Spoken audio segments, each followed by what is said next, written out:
ओम श्री गणेशाय नमः। मित्रों, आज हम इस वीडियो के माध्यम से चर्चा करेंगे शिव पुराण के महात्म्य के बारे में। मित्रों, हम जानकारी लेंगे और हम उसके बारे में आप लोगों से जानकारी साझा कर रहे हैं। ज्ञान और वैराग्य सहित भक्ति से प्राप्त होने वाले विवेक की वृद्धि के लिए एवं किसी प्रकार के काम क्रोध आदि मानसिक विकारों के निवारण करने के लिए तथा असुर स्वभाव से जीव समुदाय को शुद्ध करने के लिए शिव पुराण, शिव महापुराण का पाठ करना अत्यंत फलदायी है।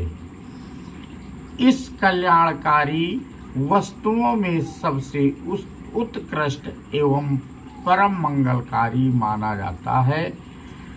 यह साधना ऐसा है जिसके अनुष्ठान से शीघ्र ही अंतःकरण की विशेष शुद्धि हो जाती है। शिव पुराण को पूर्व काल में भगवान शिव ने ही प्रवचन किया था। इसके नियमित पाठ से निर्मल हृदय वाले पुरुष को सदा के लिए शिव की प्राप्ति हो जाती है। शिव पुराण नामक ग्रंथ 24,000 श्लोकों से युक्त है। इसकी 7 संहिताएं हैं।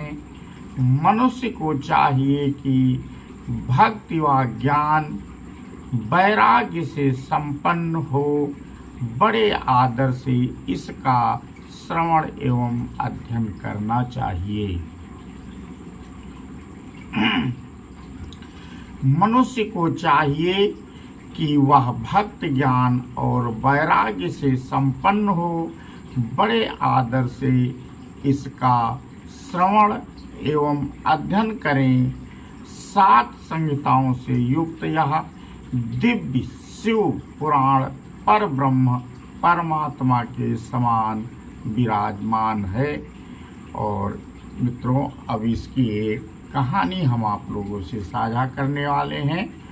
तो पूर्व की बात है कि किरातों के नगर में एक ब्राह्मण रहता था जो ज्ञान में अत्यंत दुर्बल, दरिद्र, रस बेचने वाला तथा वैदिक धर्म से विमुख था। वह स्नान, संध्या आदि कर्मों से भ्रष्ट हो गया था और वैश्याव्रत में तत्पर रहता था। उसका नाम देवराज था। वह अपने ऊपर विश्वास करने वाले लोगों को ठगा करता था। उसने ब्राह्मणों, क्षत्रियों, वैश्यों, शूद्रों तथा दूसरों को भी अनेक बहाने से मारकर वह उनका धन हड़प लिया करता था। परंतु उसी पापी का थोड़ा सा भी धन कभी धर्म के काम में नहीं लगा था।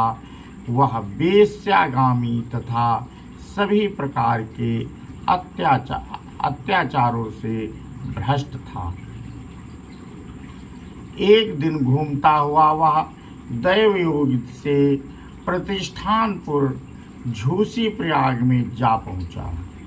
वहां उसने एक शिवालय देखा जहां बहुत से साधु महात्मा एकत्र हुए थे।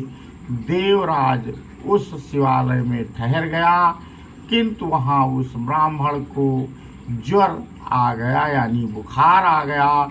उस ज्वर से उसको बड़ी पीड़ा होने लगी। वहाँ एक ब्राह्मण देवता शिव पुराण की कथा सुना रहे थे। ज्वर में पड़ा हुआ देवराज ब्राह्मण के सुख बिंद से निकली हुई उस शिव कथा को निरंतर सुनता रहा। 1 मास के बाद वह ज्वर यानी बुखार से अत्यंत पीड़ित होकर चल बसा। यमराज के दूत आए और उसे पासों से बांधकर बलपूर्वक यमपुरी ले गए। इतने में ही शिवलोक से भगवान शिव के पार्षद आ गए।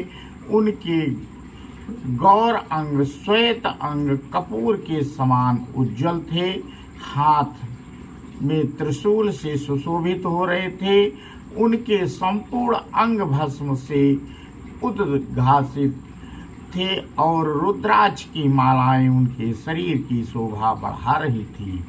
वे सब के सब क्रोध पूर्वक यमपुरी में गए और यमराज के दूतों को मार पीट कर बारंबार धमकाकर उन्हें देवराज को उनके चंगुल से छुड़ा लिया और अत्यंत अद्भुत विमान पर बिठाकर जब वे शिवदूत कैलाश जाने को उद्यत हुए, उस समय यमपुरी में बड़ा कोलाहल मच गया और कोलाहल को सुनकर धर्मराज अपने भवन से बाहर आए। साक्षात दूसरे रुद्रों के समान प्रतीत होने वाले उन चारों दूतों को देखकर धर्मज्ञ धर्मराज उनका विधि पूर्वक पूजन किया और ज्ञान दृष्टि से देखकर सारा वृत्तांत जान लिया।